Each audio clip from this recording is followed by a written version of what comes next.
Over the last two Halloweens, we've looked at Hong Kong Disneyland's Nightmare Experiment, the attraction we thought was Disney's most intense Halloween offering. However, the Nightmare Experiment, where a guest was decapitated by the Mad Hatter, is nothing compared to Disneyland Paris's Terrorific Night. Taking over the entirety of the Walt Disney Studios park for a number of nights each Halloween, the event didn't stray away from the gore, featuring scenes of guests being ripped out of the studio trams and dragged to hell, another having their legs sawn off for all to see, as well as a number of spooktacular overlays for popular attractions, such as Rock and Roller Coaster and the Tower of Terror. Although this event would prove to be incredibly popular, it would only run for 4 years. And part of the reason it was never seen again was that it was done by the park without Disney's permission. For Review Time, I'm Luke, and let's explore Disney's Terrorific Night, the most intense Halloween event ever seen at a Disney park. Initially planned as a one-night-only event that would never see the light of day again, it proved to be so popular that it would come back year after year, with each year leaning more and more into the gore. Originally, the event was externally organized by a French entertainment and electronics store, FNAC, with them hiring out the park and only selling tickets in their stores. However, the popularity of the event saw Disney take over the reins, with Disney bringing on board more sponsors and them beginning to sell tickets directly themselves. Disneyland Resort Paris described the event as, "Prepare to face the darkest night at the Walt Disney Studios Park. Attractions are open exclusively for clients with gruesome creatures, monstrous characters, and otherworldly artists haunting the abandoned park." This event was the antithesis of Mickey's Not-So-Scary Party at Disneyland Paris next door, offering guests 12 and over something closer to Halloween Horror Nights from Universal Studios. The event would run for a handful of nights around Halloween each year, opening the gates of a horrified Walt Disney Studios from 8:30 p.m. until 1 a.m. Tickets to the event costed around $38 per person, a fair bit less than a certain Boo Bash this year. Upon entering, you were given a special park map that outlined all of the open attractions, the numerous scare zones, as well as any special entertainment offered that year. And though this event was decidedly non-Disney, some Disney villains would appear, including Jafar and the Headless Horseman. Don't let the fact this event was held at a Disney park, though, confuse you. The design and offerings of this event didn't come from anywhere close to Imagineering, being fully imagined and constructed by Disneyland Paris themselves, with the Walt Disney Company essentially turning a blind eye, as at the time they didn't fully own the Disneyland Paris resort, but with the event not really drawing too much controversy but making a ton of money, Disney corporate seemed happy to do so. This was very similar to Hong Kong Disneyland's Nightmare Experiment, which was predominantly managed internally by the park's entertainment department, with Imagineering having very little input into the project. Whether Disney liked it or not, the event was a sellout hit every single year. Although some things would come and go throughout the 4 years the event was run, let's go back and take a look at some of the best, most unique offerings in that time. The event was packed with unique offerings from entertainment to scare zones to exclusive overlays of popular attractions. Rides that were modified in various ways included Rock and Roller Coaster, Armageddon, Crushers Coaster, Flying Carpets over Agrabah, and the Studio Tram Tour. Some of these overlays were much grander than others, but they all offered a unique experience compared to that ride during the day. Rock and Roller Coaster during the event lost Aerosmith and became Rock and Roller Coaster Police Scientifique.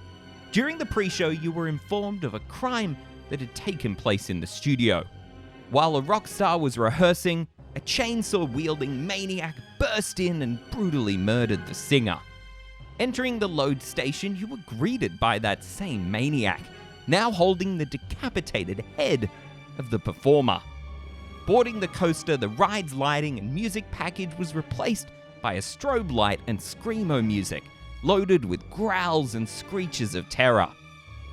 The park's other indoor roller coaster, Crushers Coaster, saw a similar yet much smaller overlay, keeping the majority of the roller coaster story the same, just removing the music and replacing the lighting in the final coaster section of the ride with some blood red effects. Another similarly small overlay was Flying Carpets over Agrabah, which became the laboratory of Doofenshmirtz, where an interactive mad scientist attempted a centrifuge experiment on visitors, complete with sound, lighting, and smoke effects. The Twilight Zone Tower of Terror is usually creepy enough, and not much had to be done to give it that extra spook factor. Throughout the queue were a number of period-appropriate characters who were looking for someone who couldn't be found. Could that someone be you? Zombie bellboys greeted you further into the attraction, with the finale of the experience being the Twilight Zone Tower of Terror ride itself, left completely unchanged. Easily the largest transformed attraction for the event was the Studio Tram Tour. At the start, this attraction seemed to be relatively normal compared to its daytime counterpart. Jeremy Irons was there as always, along with a live onboard host, and apart from a few smoke effects, you'd be forgiven for thinking nothing had changed. This was until about halfway through the tour, where the screens cut out, as your tram rounded into the Dinotopia set. But dinosaurs were the least of your worries, as in the center of the set was a number of large demons around a summoning circle. Conjuring up dark magic, flame torches ignited the skies, and the demons turned to terrorize the tram.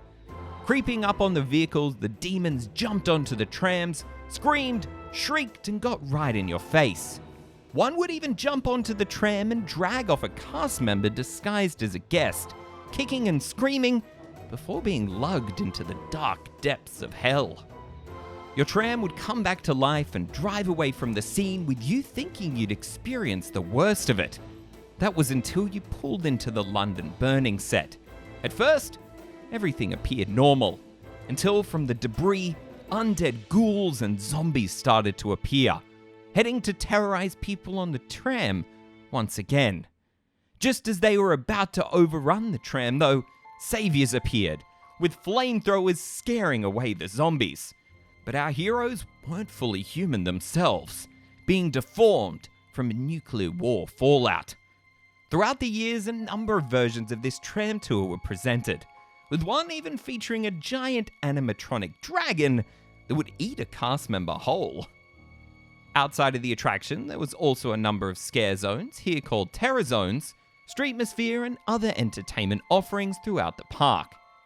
Some of these terror zones included the horror market behind the Tower of Terror, where mysterious marketeers tried to sell you their gruesome wares, station service in the queue for Lights Motors Action, where you paid a visit to the Butcher Brothers, and Whitechapel, where you could take a trip back to London in the late 19th century. From the moment you entered the park, the scares began, with the indoor entrance street Studio 1 being turned into the Darkness Boulevard, a smoke-filled gauntlet of scare actors.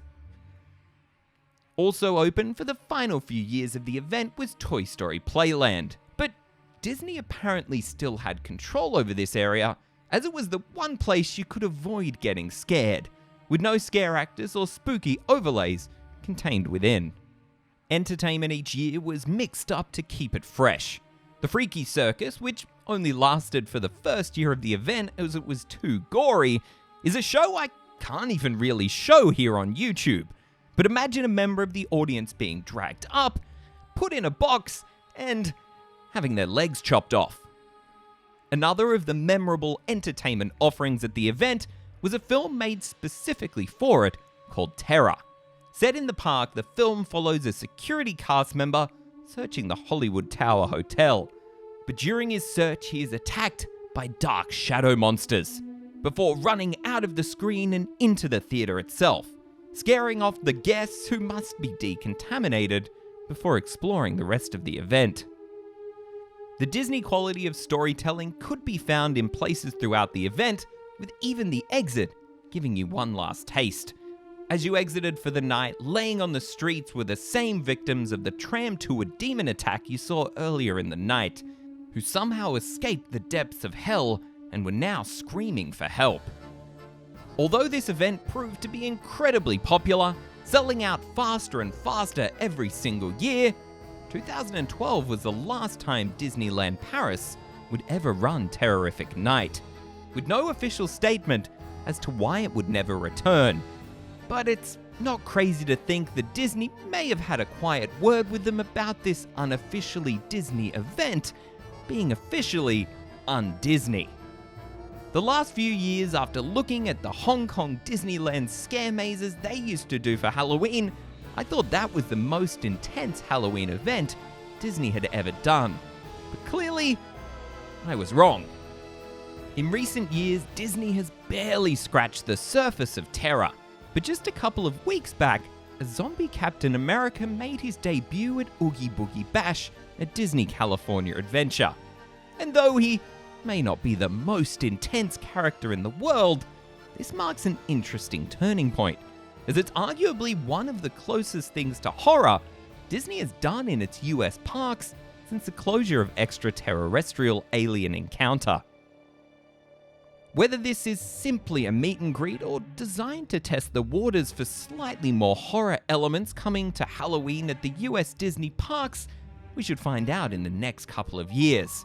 But even if they do bring something in, I struggle to believe it would even come close to the horror that was Disney Terrorific Nights. But over to you. Did you get to experience this event, or wish that you could have? Let us know in the comments.